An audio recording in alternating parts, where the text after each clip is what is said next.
Hi guys, how you doing? My name is Crystal and welcome to my YouTube channel. I've just been on the phone to a police officer for over an hour and a half and I've gone deaf in my right ear.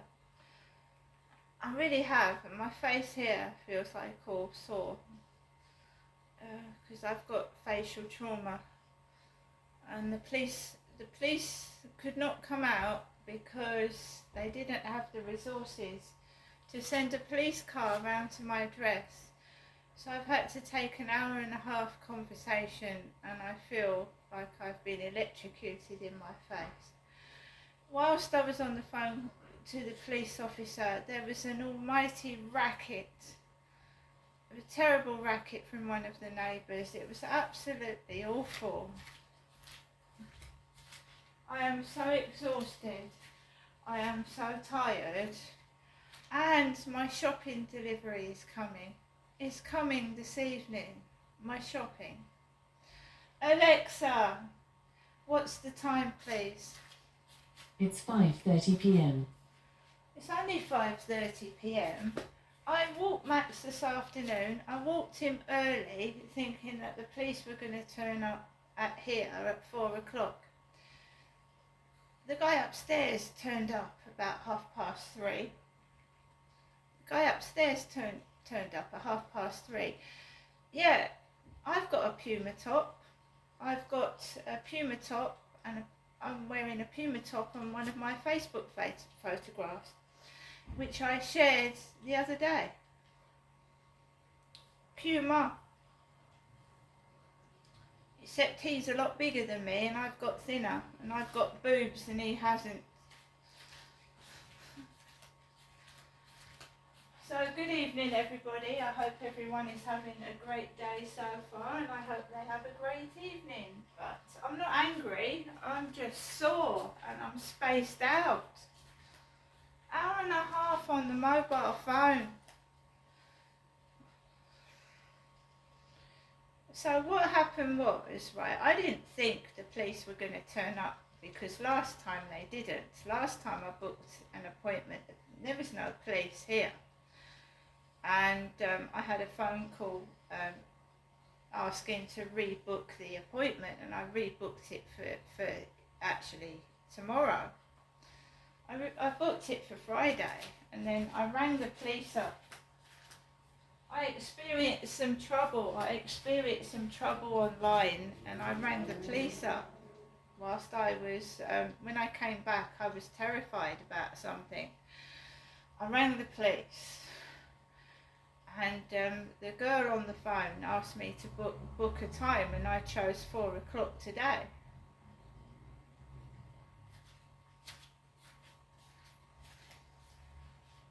So I got back home at 3-ish. I rang my mum. I've been on the phone and my poor face.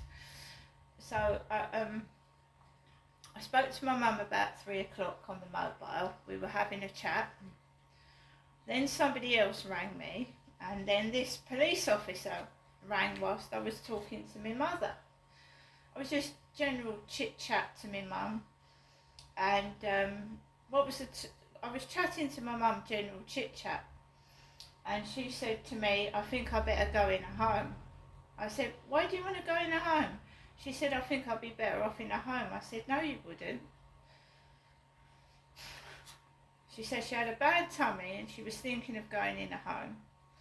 And she said she'd sent me another letter out. She was about to go to the post to send me a letter, which I'm very grateful for because I didn't think my shopping was coming today, but it is later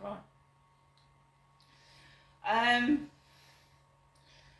So the police officer was called Underdown. His name was called PC Underdown. And I mistook it for Ida Down. I couldn't hear what he was saying, so I said to him, can you please tell me what your name is? He went, oh no. I went, I'm sorry, I can't hear that. And he went, Underdown. And I thought he said Ida Down. I know what an Eider down is, but I don't know what underdown is.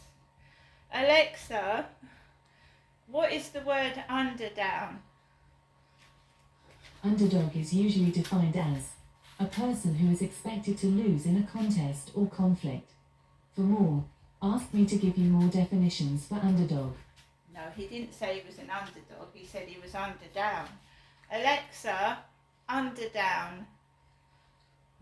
I don't know that No, one. I've never heard of that either. Underdown.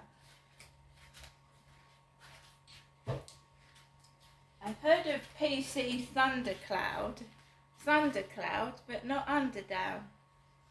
I thought he said eiderdown, which is a form of bedding, isn't it? So we've gone through a few things. He's going to send me his email address, and I'm going to send a few bits and pieces about this character I was FaceTiming. And I've screenshotted. He wants a photograph of him, his mobile phone number, and what he said to me. And I think I've screenshotted it already, but I've got to make sure.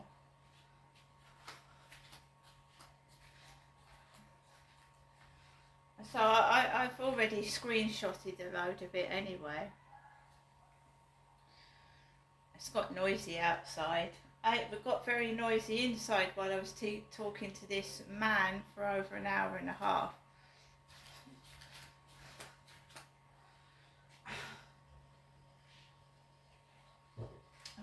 So we've gone through a lot of things.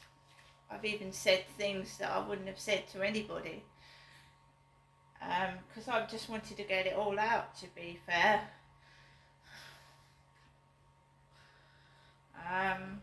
So we've gone through a lot of stuff, and hopefully things will get better.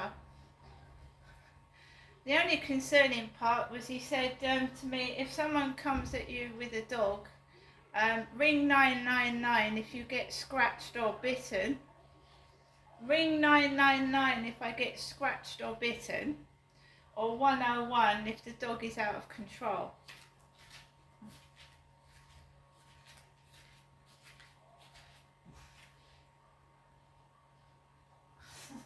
Hopefully not. Hopefully we won't need to do any of that. So I'm very pleased that my shopping's coming later on. It is. Obviously being on the phone a long period of time like that has made me a bit disorientated, and it's given me a bit of pain in my face and jaw. But we'll see what happens. We'll see what happens. I'm just going to have some of this apple juice. So I've spoken to my mum. I've spoken to a very nice policeman called PC Underdown. And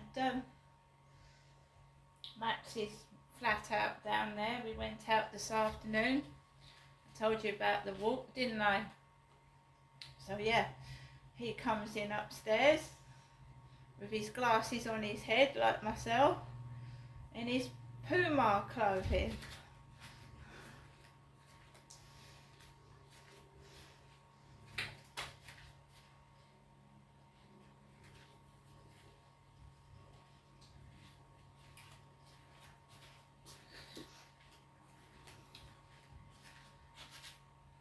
So, just got to wait for the evening walk with Max. Just take it easy. But, you know,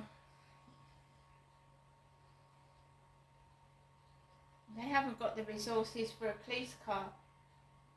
So they had to do this all over the phone. Madness. That's alright. I've got my wits about me. I've got my mobile phone and I've got an alarm, so I just feel a bit weird.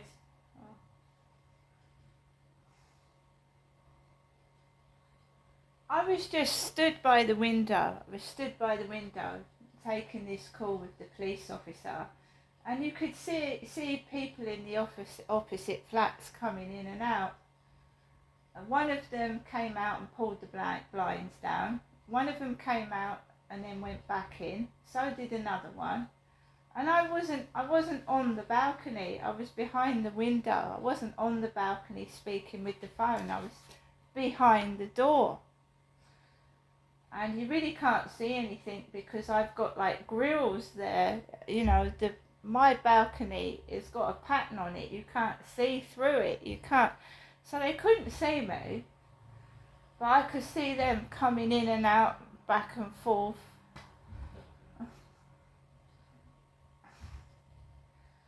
So guys, I've been on the phone for an hour and a half to the police.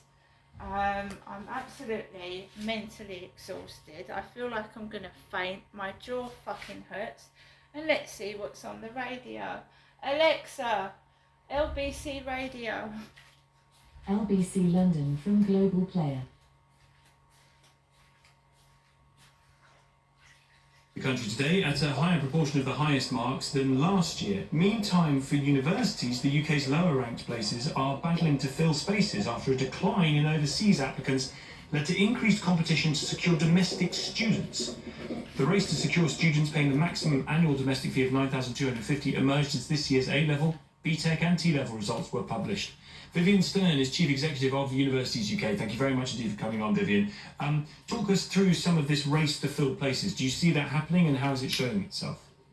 Well, the clearing's underway and it's a really important time both for applicants and for universities. I think the kind of broad story today has been pretty good. It's a pretty good year to be an 18-year-old or applicant to university because there are lots of places available.